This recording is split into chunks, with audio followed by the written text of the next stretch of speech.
Welcome back ulit sa ating mga isda. Wala may isda, wala isyo. So yan no. So ngayon mga isda no, may nagtanong din sa atin mga isda kung mahirap nga ba alagaan yung mga parot mga isda. So yan, mapakita po natin kung mahirap nga ba alagaan ang parot. May parot po tayo doon na tawag ito mga isda, sinama sa mga ibang swordtail no. At syempre may sinisiparate din tayo na isang pair ng parot. So yan, samahan nyo ako kung mahirap nga ba sila alagaan. Syempre mga isda, doon muna natin yung ipapakita sa ating nilagay na community ng parot. So yung parot pala natin mga isda, ito yung kinukross natin na tawag ito. Yung kalimutan ko mga isda kung anong tawag doon. Convict pala mga isda, convict.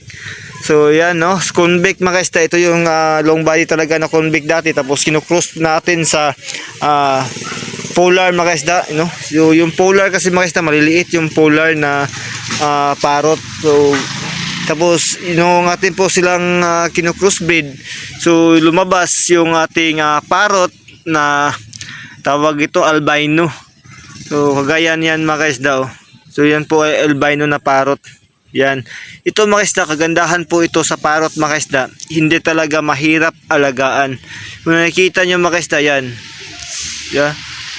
Yan mga isda, mabilis lang lumaki yung mga parot na ganito mga isda.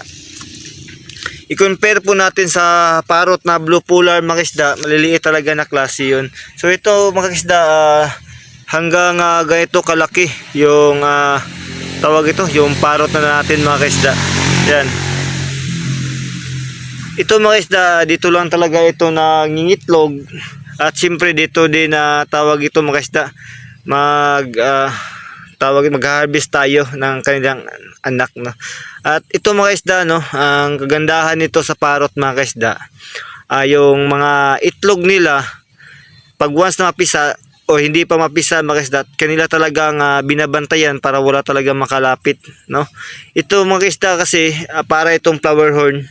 Kung nakita nyo sa flower horn mga isda, dinidikit nila yung mga itlog. Yan, kagaya niyan mga isda. Yan lang ay hindi pa nag-itlog. Pero malaki yan mga isda, malaki.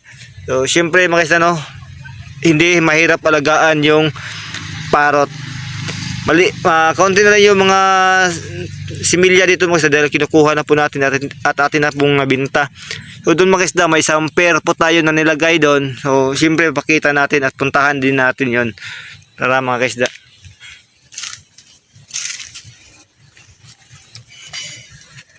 So syempre mga isda, ito yung ating mga fry ng ating mga swordtail. At syempre may fry din tayo na gapi dito. At ito naman yung ating tawag ito, yung ating firecracker.